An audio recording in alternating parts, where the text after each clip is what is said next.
오늘은 로마서 1장 1절로 7절의 말씀을 통해서 다시 복음 세 번째 시간인데요. 부름 구별된 인생으로 라는 제목으로 말씀을 좀 나누려고 합니다. 지난 주간에 사도 바울이 자기를 나는 노예, 나는 예수에게 사로잡힌 노예입니다 라고 얘기하고, 또 사도로 나는 복음의 전권 대사입니다 라고 고백하는 바울의 그 복음에 대한 감격과 사명에 대해서 말씀을 나누었습니다. 분명히 우리는요, 복음의 간격으로 살아가야 합니다. 날마다 우리 안에 그 간격이 있는지, 우리의 속에 그 감격이 넘쳐 그 은혜가 있는지를 날마다 확인해야 합니다. 하나님께 속한 사람으로서의 사명을 가지고 살아가야죠. 복음의 감격은 감격으로 끝나는 것이 아니라 그것이 흘러가서 우리의 삶에서 사명되어질 때 우리가 능력의 사람들이 되어지는 것입니다. 그리고 오늘은 택정함을 입다라는 말씀을 이 구절을 가지고 좀 말씀을 살펴보려고 하는데요. 어떻게 구별된 인생으로 우리가 부름을 받았는지를 좀 살펴보고, 택정함을 입은 인생으로서 어떻게 복음 안에서 살아가야 하는지를 살펴보려고 합니다. 오늘 본문 1절은 이렇게 말씀합니다. 예수 그리스도의 종 바울은 사도로 부르심을 받아 하나님의 복음을 위하여 택정함을 입었으니, 여기에서 나오는 이 택정함을 입다라고 하는 단어의 의미를 조금 살펴볼 필요가 있는데요. 이 단어는 헬라어로 아포리조라고 하는 단어를 사용합니다. 아포리조라고 하는 단어를. 이 단어가 가지고 있는 뜻은 따로라는 뜻을 가진 전치사 아포하고 정하다라는 뜻을 가진 호리조라고 하는 단어를, 동사를 합성해서 만들어 놓았습니다. 그렇기 때문에 이 단어가 가지고 있는 의미는 따로 떼어놓다, 별도로 구별하다라고 하는 의미가 있습니다. 이런 의미를 가지고 본문을 조금 언어에 가깝게 번역해서 읽어보면 이렇게 번역이 되지요. 하나님의 복음을 위하여 따로 구별되어 부름을 받은 사도 그리스도 예수의 종 바울은, 이렇게요.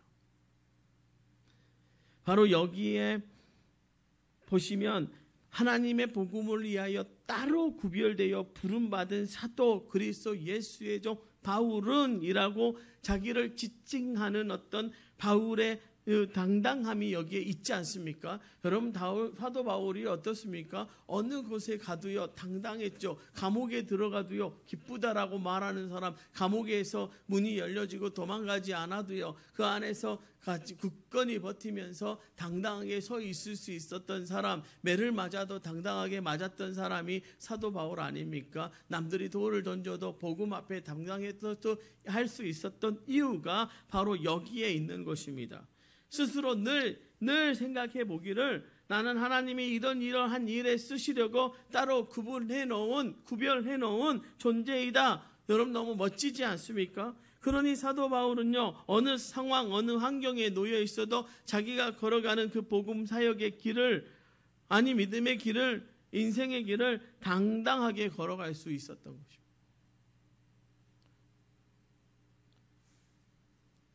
그에 반해 우리는 어떻습니까?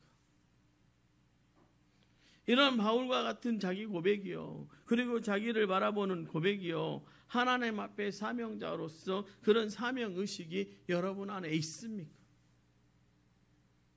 세상에서 담대하고 당당해야 하는데 우리는 어떠하냐, 이겁니다. 제 부목사 시절에요, 저는 노예 가도 좀 활개치고 다니는 편이었거든요. 좀 그러게 생겼잖아요. 워낙 얼굴도 잘생기고 빛이 나니까 누가 봐도 튀는 얼굴 아닙니까? 제가 요즘 머리를 이렇게 발랐던 우리 장로님이 포마조 발랐냐고 이렇게 하시면서 멋있죠? 괜찮게 생겼잖아요. 어디 가도 튀거든요. 워낙 인물이 좋아가지고. 어느 목사님 저한테 그래요. 너는 뭐가 그렇게 잘나서 당당하냐는 거예요. 그래서 그 질문을 받고 한참 동안 고민했습니다. 선배 목사님이었거든요. 너는 뭐가 그렇게 잘나서 당당하냐. 한참 고민하고 내린 결론이 뭐였냐면, 제가 당당하지 않아야 할 이유가 없잖아요. 같은 직함만 부목사라고 되어 있지 사실은 목사라고 하는 이름에서 똑같거든요. 거기도 가면 한 표, 저도 한 표 찍습니다. 노회장 선거할 때, 총대 뽑을 때 목사님도 한 표, 저도 한 표 뽑습니다.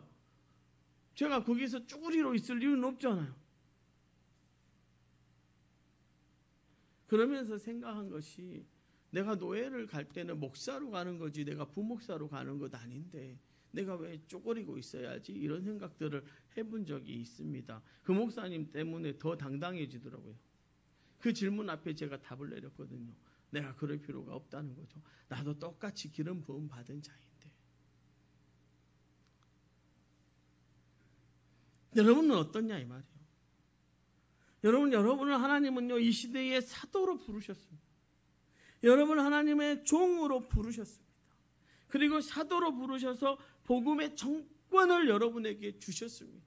복음을 전하는 그 정권의 대사로 여러분을 불러서 여러분을 택정하고 따로 구별된 인생으로서 살게 하셨습니다. 그러나 여러분 세상에서 우리가 당당해야 함이 너무나도 맞지 않습니까?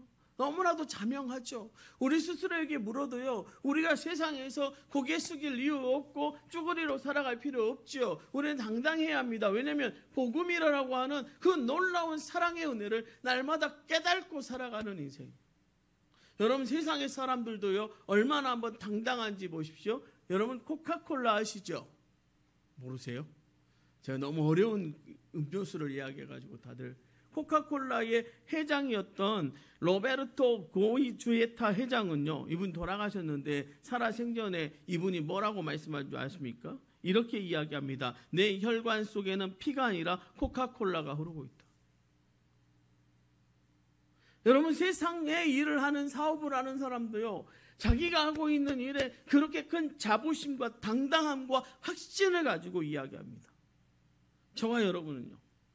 우리의 삶을 향해서 우리를 향한 예수 그리스도의 사랑의 그 뜨거운 보혈이 우리의 삶 가운데 흐르고 있는데 우리는 예수의 피가 흐른다고 당당하게 고백하냐 이 말입니다. 복음 그리고 복음을 선포하는 그 사명에 여러분 우리는 코카콜라 회장보다 더 큰 확신을 가지고 살아가야 되는 것 아닙니까? 여러분 하나님의 부르심에 대한 분명한 고백과 확신으로 가득 찬 믿음의 삶으로 우리는 살아가야 합니다. 그럼 언제 하나님은 우리를 부르셨을까?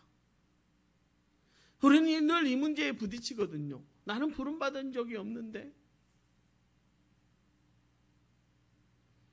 우리는 먼저 이것을 좀 확인해 볼 필요가 있죠. 언제 하나님은 우리를 부르셨고 그리고 더 중요한 건 우리가 그것을 깨달아야 한다는 것이죠. 사도 바울을 통해서 조금 살펴보려고 합니다. 바울은 언제 하나님의 부르심에 받았다라고 고백하고 그것을 언제 깨달았는가? 사도 바울의 이 시차의 문제를 통해서 우리의 시차의 문제를 극복하고 우리도 부름의 사람으로 살아가야 되겠죠. 이 부분에 대해서 사도 바울은요 갈라디아서 1장 15절에서 이렇게 고백합니다. 그러나 내 어머니의 태로부터 나를 택정하시고 그의 은혜로 나를 부르시니가. 여기 나오는 택정하시고가 오늘 본문 1절에 아포레이조라고 하는 단어를 그대로 사용했는데요. 그러니까 하나님이 이 일을 위해서 복음을 위해서 바울을 따로 구별하여 택정하신 때가 언제입니까? 바로 바울이 뭐라고 고백합니까? 그의 어머니의 뱃속에 있을 때부터 하나님은 택정하시고 계셨다고 고백합니다. 그런데 바울이 그것을 언제 깨닫는가? 바로 다메섹 도상에서요. 다메섹 도상에서 예수 그리스도를 만난 이후에 깨닫습니다. 여러분 이 간격이 느껴지시죠? 하나님은 언제요? 이미 뱃속에 없을 때부터 바울을 사용하시기로 택정하셨는데 바울이 이 택정함을 깨달은 것이 너무나도 시간이 오래 걸려서 언제요? 다메섹 도상에서 예수 믿는 사람들 핍박하려고 가고 있는 그 다메섹 도상에서 빛이 비춰지고 그 빛 가운데 누구십니까? 라고 물었을 때 네가 핍박하는 예수라라고 하는 그 예수님을 만나는 그 현장에서 깨달았다는 거죠. 내가 너를 이방의 빛으로 쓸 것이다 라고 하시는 그 말씀 한마디에 내가 그렇게 부름받은 존재였다라고 하는 것을 깨닫게 되는 것입니다. 그러니까 어때요?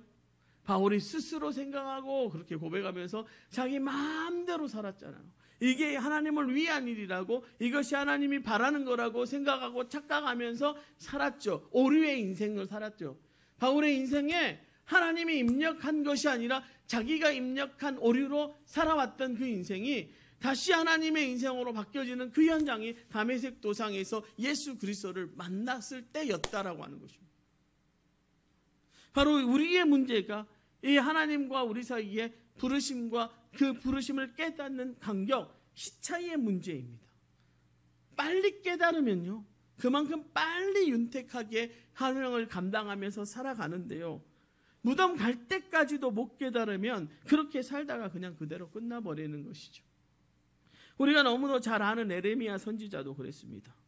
이 부르심 앞에 어떻게 하는가? 에레미야 1장 4절 5절에 이렇게 우리 주님 말씀하셨죠. 여호와의 말씀이 내게 임하니라. 이르시되 내가 너를 모태에서 짓기 전에 너를 알았고 네가 배에서 나오기 전에 너를 성별하였고 너를 여러 나라의 선지자로 세웠노라 하시기로. 바울과 똑같은 말씀을 하고 있습니다. 그런데 그 사실을 깨닫지 못한 에레미야가 하나님께 어떻게 반응합니까? 이어지는 6절에요. 이렇게 고백해요. 내가 이르되 슬프도소이다. 주 여호와여 보소서. 나는 아니라 말할 줄을 알지 못하나이다 하니. 여러분, 하나님께서는 확신을 가지고 에레미야를 부르시는데 정작 본인은 그 벅찬 하나님의 꿈과 비전을요 어떻게 받아들여요? 슬프대요. 슬퍼. 하나님의 뜻을 모르면 하나님의 말씀이 임하지 않아도 슬프고요, 임해도 슬프게 되는 것입니다. 모세는 어쩌습니까? 모세는 출애굽기 3장에 하나님 부르시는 장면이 있지 않습니까? 9절로 10절에요. 이제 가라. 이스라엘 자손의 부르짖음이 내게 달하고 애굽 사람이 그들을 괴롭히는 학대도 내가 보았으니 이제 내가 너를 바로에게 보내어 너에게 내 백성 이스라엘 자손을 애굽에서 인도하여 내게 하리라. 여러분, 제가 설명드리지 않아도 이 말씀의 배경을 너무나도 잘 알지 않습니까? 그런데 그 하나님의 뜻을 모르는 모세가 뭐라고 대답합니까? 11절에 보니까요, 모세가 하나님께 하르되 내가 누구이기에 바로에게 가며 이스라엘 자손을 애굽에서 인도하여 내리까? 여러분, 어렵게도요 모세도요 예레미야와 동일한 반응을 보이고 있습니다. 이것이 바로 간격과 시차의 문제입니다. 그렇다면 오늘을 살아가는 여러분은 어떻습니까? 여러분, 하나님께서는요 이미 우리를 어머니의 뱃속에 있기 전부터요 부르셨어요. 복음을 위해서 택하시고 이 땅에 보내셨습니다. 그런데 그 부르심에 대한 우리의 반응이 어떻습니까? 슬픕니까? 아니면 내가 누구이기에 막 아이고 주님, 내가 누구이기에요? 내가 이제 나이가 몇 살인데요, 내가 이제서 깨닫는데요, 이러고 계십니까?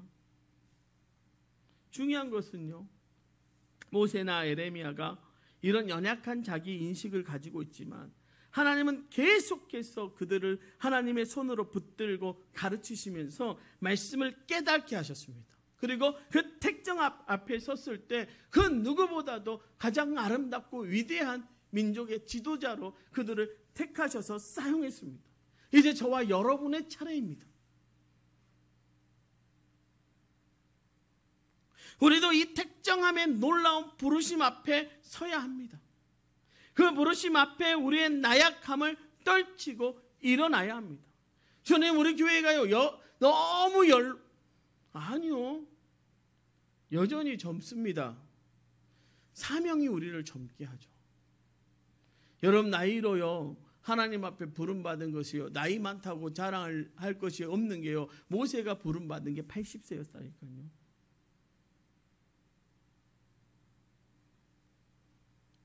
아이고, 우리 목사님은 내가 나이가 몇 살인데요. 제가 불렀습니까? 하나님이 부르셨다.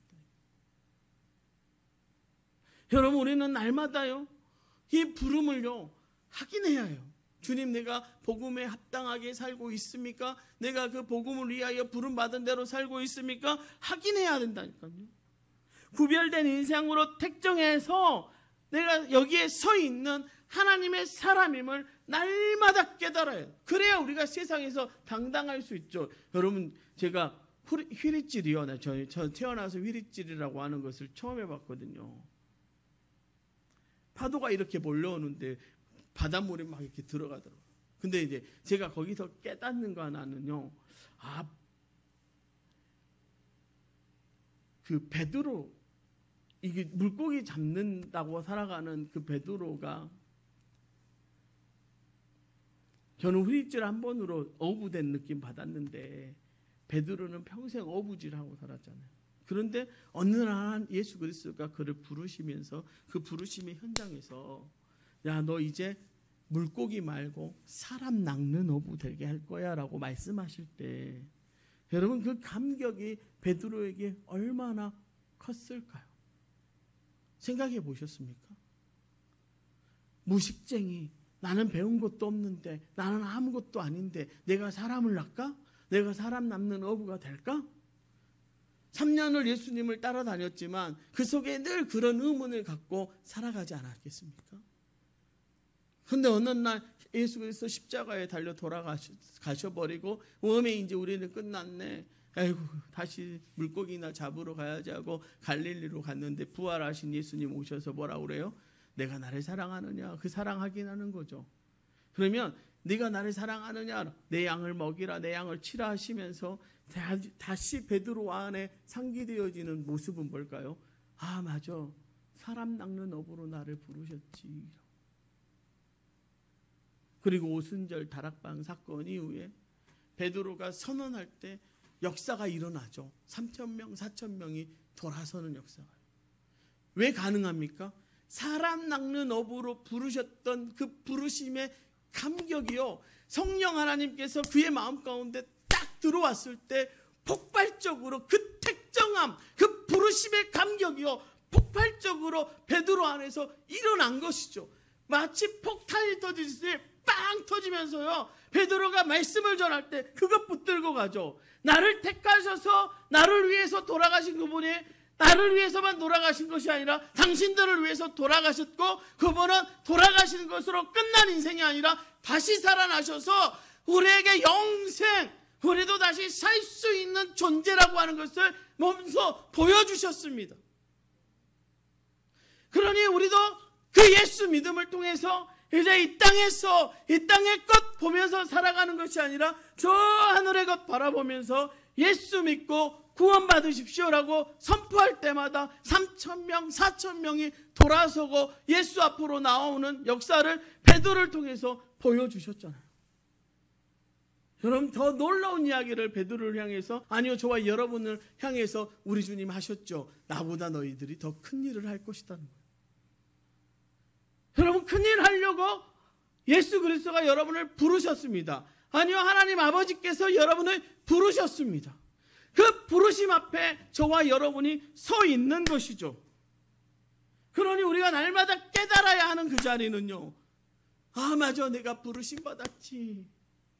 맞아, 내가 모를 때부터, 내가 예수 그리스도 모를 때부터, 그때부터 우리 주님은 나를 예비하시고 준비하셔서 내 주변의 사람들에게 예수를 전하게 하셨고 듣게 하셨고, 때로는 모태신앙, 뱃속에서부터 들으셨던 분들은 뱃속에서부터 목이 메이도록 우리 주님이 우리를 부르셨다는 사실을 여러분 기억하면서 우리는 하나님의 사람임을 자각하고 살아가야 하는 거죠.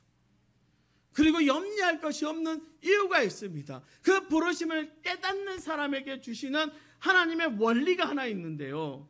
그 원리가 뭐냐? 고린도전서 이사야 37장 32절의 말씀에 보면 이렇게 말씀하세요. 이는 남은 자가 예루살렘에서 나오며 피하는 자가 시온산에서 나올 것임이라. 만군의 여호와의 열심히 이를 이루시리라. 그럼 우리가 열심을 내요? 아니요, 하나님이요.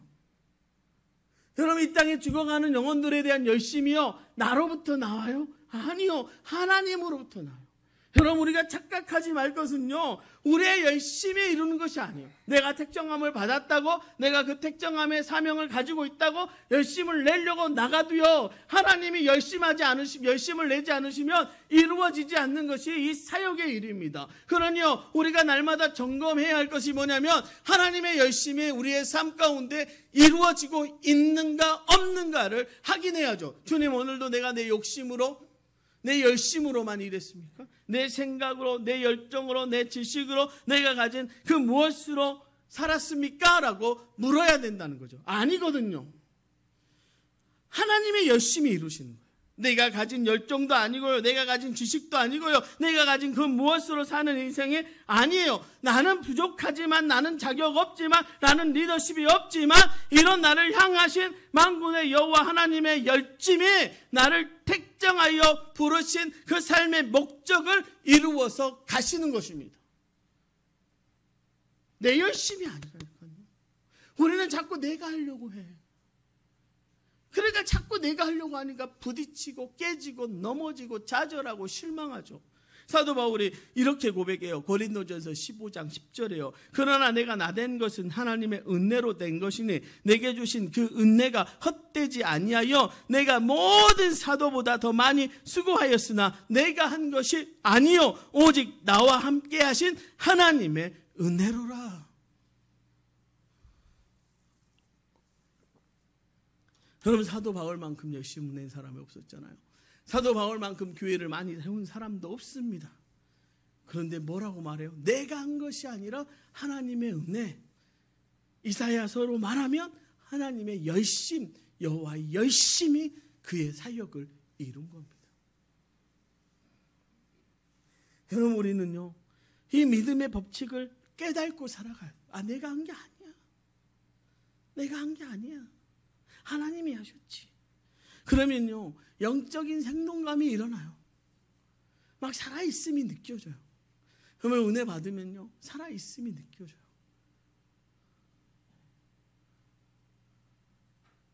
최근에 한 장로님이, 저희 장로님이요, 저한테 이런 고백하시더라고요. 목사님, 새벽에요, 누군가를 위해서 중보기도 하게 하시는데요, 그 중보기도를 막 하는데요, 그대로 되더라니까요.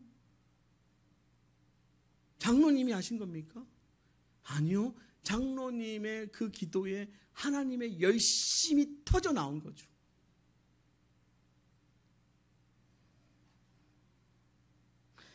장로님의 그 열정에 하나님의 열심이, 하나님의 은혜가 그것에 터져 나오니까 되는 거죠. 여러분, 우리가 그래서 넘어질 필요 없고 좌절할 필요 없고 쓰러질 필요 없고 실망할 필요 없다는 거예요. 왜? 하나님이 하시니까. 내가 하는 게 아니니까. 물론 때로는 좌절할 수 있죠. 여러분, 저도 그래요. 사역하다 보면요, 실망할 때도 있고 좌절할 때도 있고 괴로울 때도 있어요. 그런데 다시 일어설 수 있는 것은요, 내가 한 것 아닌데 왜 내가 슬퍼할까? 내가 한 것 아닌데 왜 내가 좌절하지? 내가 한 것 아닌데 왜 내가 이러고 주저앉아 있지? 하나님이 하시는데 믿고 가면 되지. 사랑하는 성도 여러분, 이 하나님의 열심에 대한 믿음, 하나님이 이루신 은혜에 대한 믿음이 여러분의 삶을 이끌어 가기를, 그리고 여러분의 삶의 원동력이 되기를 주님의 이름으로 축원합니다.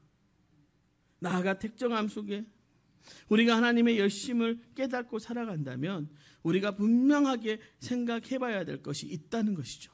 이 택정함에 대한 확신을 고백한 다음에 바울이 누구를 말하는가? 본문 2절로 4절은 말합니다. 이 복음은 하나님이 선지자를 통하여 그의 아들에 관하여 성경에 미리 약속하신 것이라. 그의 아들에 관하여 말하면 육신으로는 다윗의 혈통에서 나셨고 성결의 영으로는 죽은 자들 가운데 부활하사 능력으로 하나님의 아들로 선포되셨으니 곧 우리 주 예수 그리스도시니라. 예수를 말합니다. 본질이요. 이 확신, 그 부르심에 대한 고백 후에 예수 그리스도를 소개하는 이유는 바로 예수 그리스도가 우리가 붙잡아야 될 이 믿음, 이 사명의 본질, 복음의 알짬이라고 사도 바울이 이야기하는 겁니다.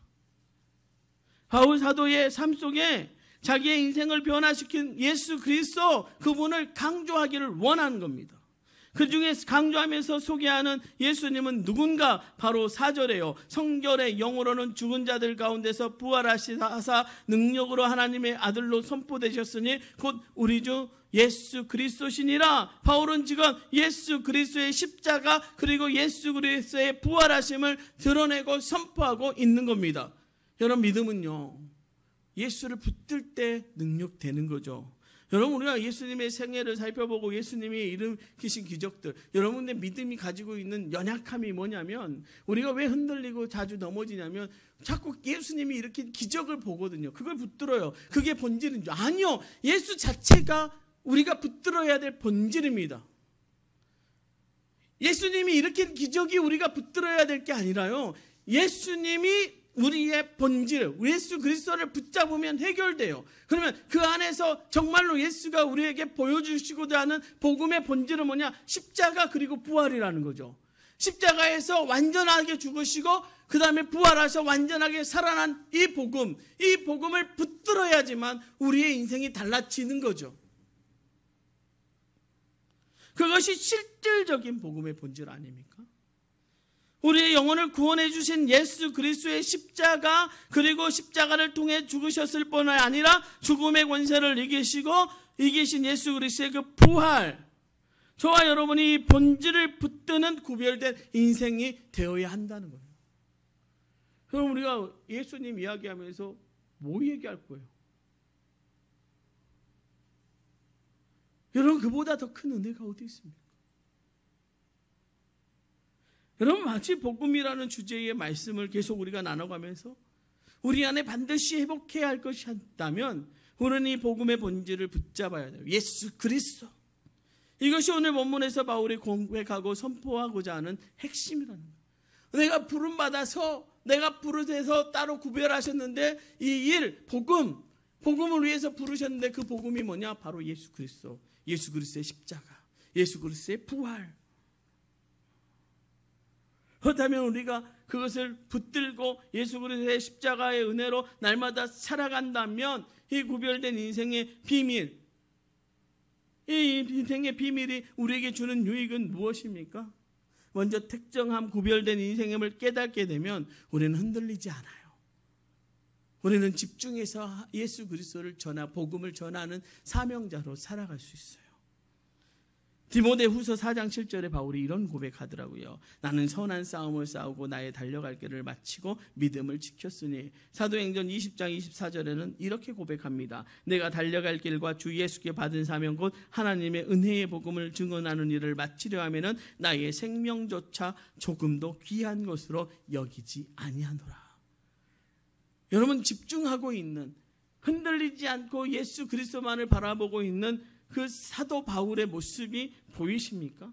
그가 흔들리지 않죠. 이리저리 헤매지 않아요. 특정한 구별해서 부르신 것 깨닫고 나니 그 부르심의 핵심이 예수 그리스도인 것을 알고 나니까 예수 그리스도를 전하는 것이 분명히 내가 해야 할 일임을 깨달으니까 내 삶을 예수 그리스도와 예수 그리스도의 십자가가 완전히 지배하기 시작하니까 거기에 내 생명을 내어주는 것조차도 조금도 아깝지 않다는 거예요. 귀하지 않다는 거예요. 내 생명보다 예수 그리스도의 그 십자가 전하고 살아가는 것이 훨씬 더 중요하다는 거예요. 나는 거기에만 매진하겠다는 거예요.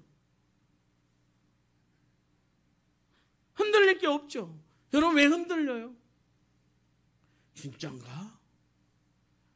내가 믿는 예수가 진짠가? 가짠가? 나는 왜 흔들리지? 나한테는 왜 기적이 없지? 여러분, 예수님 자체가 여러분의 삶의 기적이라니까요. 예수님의 십자가 자체가 여러분의 삶의 기적이라니까요. 여러분, 놀라운 기적을 우리의 눈으로 봤고 우리의 삶으로 깨달았고 그 부르신 예수가 우리의 구주라고 하는 것을 우리의 입술로 고백했는데 우리는 왜 더 큰 기적을 바라요? 그 기적은 부수적인 기적이야. 우리가 바라고 우리가 바라는 그 기적은요, 부수적인 기적이야. 더하여진 축복은요, 줘도 되고 안 줘도 되는 거예요. 우리가 받은 가장 큰 은혜는 뭐예요? 우리가 영원히 죽을 인생에서 영원히 사는 인생으로 바뀌어졌다는 거죠. 십자가 없는 인생에서 십자가 생겨져서 그 십자가 다리로 건너 하나님을 만날 수 있는 인생으로 바뀌어졌다는 것이요. 나는 죽을 수밖에 없고 어둠 속에 있는데 어둠의 존재가 아니라 빛의 존재로 바뀌어졌다는 거죠. 나는 천국을 바라볼 수 없는 소망 사람이었는데 이제는 천국을 바라볼 수 있는 인생으로 변화되어졌다는 거죠. 이거보다 더 큰 은혜가 없습니다. 나머지는 더하여지는 거예요. 내가 예수에게 집중하고 복음에 집중하면 나머지는 더하여지는 은혜로 돌아오는 거예요. 여러분, 그거에 흔들리지 마십시다. 우리는 하나님의 목적, 예수 그리스도 그 명령에 집중하면서 살아가면 됩니다. 그 나머지는요, 하나님의 열심히 이루는 거죠.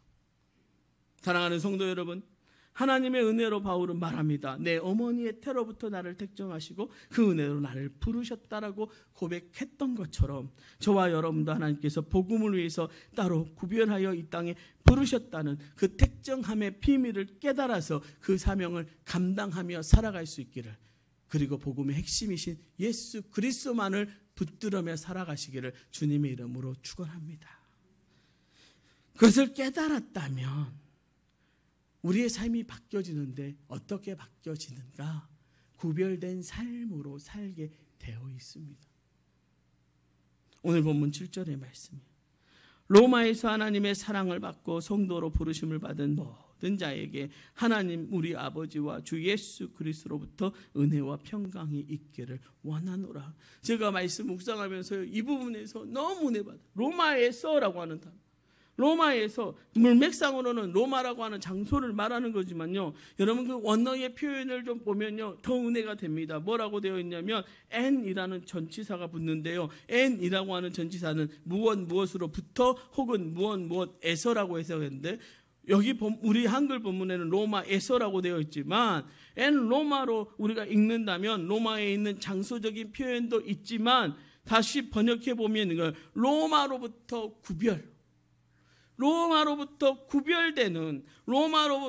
구별되는 하나님의 사랑을 받고 성도로 부르심을 받은 모든 자에게 로마로부터 구별하셨다는 거예요.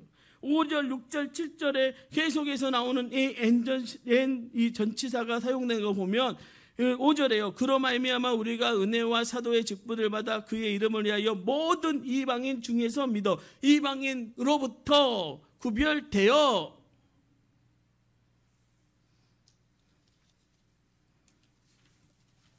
또요 6절에요. 너희도 그들 중에서 예수 그리스도의 것으로 부르심을 받은 자니라. 그들 앞에 n이 붙으니까요, 그들로부터 구별되어져서 예수 그리스도의 것으로 부름받았다는 거예요. 그들이 누구예요? 믿지 않는 사람들, 믿지 않는 세상, 로마로 대표되어지는 그 세상 가운데서 우리를 구별해서 그로부터 구별시켜서, 여러분 바벨론이라고 하는 그곳에 하나님이 이스라엘에 남겨놓은 게 아니라, 예루살렘에 남은 자를 남겨놓은 것이 아니라 어디예요? 세상이라고 대표되어지는 바벨론 그 한 가운데 한 중심에 남은 자를 세우셨잖아요. 그들이 다니엘이었고, 그들이 에스라였고, 그들이 에스더였고, 그들이 믿음의 사람들이요, 포로 귀환기 때 이스라엘로 돌아왔던 사람들이요. 어디요? 그 바벨론으로부터 그들을 구별해서 그 안에서 믿음의 사람으로 살게 하셨다는 거죠. 복음의 사명자로 살게 하셨다는 거죠. 저와 여러분은 어떻습니까? 여러분을 도초로부터 구분해 하셨다는 거예요.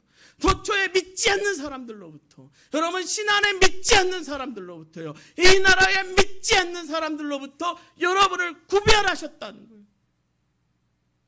그러니 우리의 삶이 구별된 인생으로 살아가야 함이 마땅하지 않습니까? 여러분 그걸 떠나서요, 우리가 단순히 성도라고 하는, 성도로 부르심을 받았다는 이 성도라고 하는 단어가 가지고 있는 뜻이 뭐냐면, 이 성도의 원어가 하기오스인데요, 거기에는 성결, 거룩, 구별이라고 하는 뜻을 가지고 있습니다. 우리가 성도로 부름받는, 성도라고 우리를 지칭하는 그 순간요, 우리는 성결함을 입는 거예요. 우리는 세상 속에서 거룩함을 입는 거예요. 우리는 세상으로부터 구별되어지는 존재로 이 부름을 받은 거예요. 그러니 우리는 좀 삶이 달라야죠. 그래서 희생도 있어야 되는 거고요. 헌신도 있어야 되는 거고요. 나눔도 있어야 되는 거고요. 우리 안에 사랑이 가득해야 된다는 거예요. 그래서 세상은요, 죽이려고 달라들 때요, 우리는 살리려고 달라들어야 된다는 거예요. 여러분, 어쩌면요, 우리는요, 구급대원들과 같아요, 이 시대에. 여러분은 영적인, 인공호흡을 할 줄 알아야 돼요. 영적인 인공호흡이 뭡니까? 날마다 예수 전하는 거죠. 여러분의 삶에서 예수의 향기가 나야 돼요. 안 나면 문제가 있는 거예요. 여러분, 세상 사람들이 손가락질하면 그건 우리에게 문제가 있는 거예요. 왜요? 구별된 삶을 살지 못하고 있어요. 구별되게 살아요. 당연한 겁니다. 너무나도 당연한 거예요.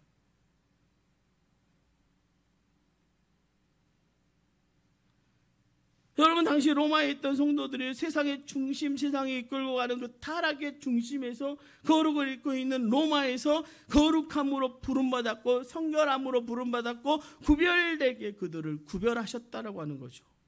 이 세상은 어떻습니까? 마찬가지입니다. 우리는 이 세상에 살아가지만 우리를 혼돈스럽게 하고 환난스럽게 하는 세상 속에 살아가지만 우리는 구별되어야죠. 우리는 이런 믿음의 의식이 있어야 해요. 아, 나는 구별되어졌지. 하나님이 나를 세상으로부터 구별했지. 그래, 나는 구별된 존재야 하는 믿음의 마음이 있어야 해요. 그것이 우리의 삶으로 드러나야 돼요. 그래서 그 부름받은 현장이요, 하나님 나라가 되어야 되고요. 부름받은 현장이요, 형통함의 자리가 돼요. 여러분, 왜 요셉이 빛났습니까? 그 애굽의 타락한 세상을 대표하는 애굽이라고 하는 그곳에 들어가서 요셉은 빛이 났었죠. 왜요? 하나님이 그와 함께 하신, 형통하더라. 구별했다는 거거든요. 형통하도록 구별했다는 거예요. 그런데 그 형통함의 축복이 요셉을 통해서 흘러가잖아요. 왜? 구별된 한 사람이 그 가정에 있고, 구별된 한 사람이 그 땅에 있고, 구별된 한 사람이 그 나라에 있으니까 그 나라가 잘 될 수밖에 없도록 하나님이 구별해서 그를 사용하셨다는 거죠. 여러분, 아브라함의 조카 롯의 슬픔이 뭔 줄 압니까? 소돔과 고모라를 갔는데 구별되게 안 살았다는 게 그의 슬픔이에요. 그를 구별되게 살았으면 소돔과 고모라가 멸망했겠습니까? 망했겠습니까? 불이 천지에서 날아와서 그 도시를 태웠겠습니까? 그가 구별되게 살지 못한 것이 그의 인생의 슬픔이에요. 우리는 그런 말씀들을 보면서요, 우리의 모습을 돌아봐야죠. 내 가정이 나로 인해 형통한가? 내 마을이 나로 인해 형통한가? 내가 있는 이 땅이 나로 인해 형통한가? 내가 있는 교회가 나로 인해 형통한가? 내가 만나는 사람들이 나로 인해 형통한가? 그들이 형통할 수 있도록 나는 하나님 앞에 그 안에서 구별된 인생으로 살아가고 있는가? 복음! 그 복음이 내 안에 들어오면 우리는 구별된 인생으로 살아갈 수밖에 없죠. 복음, 그 감격이 내 안에 있으면 우리는 구별된 인생으로 살아갈 수밖에 없죠. 사랑하는 성도 여러분, 주님은 뱃속에서부터, 어머니의 뱃속에서부터 복음을 위해서 여러분을 구별했습니다. 택정했습니다. 그리고 부르셨습니다. 이제 그 부르심 앞에 서십시다. 그 택정함 앞에 서십시다. 그 구별하신 그 은혜 앞에 서십시다. 그리고 복음 들고 세상을 변화시키십시다. 여러분이 한 주간을 살아가면서 여러분의 삶 가운데서 예수의 향기, 예수를 나타내는 냄새가 나기를 주님의 이름으로 축원합니다. 기도하겠습니다.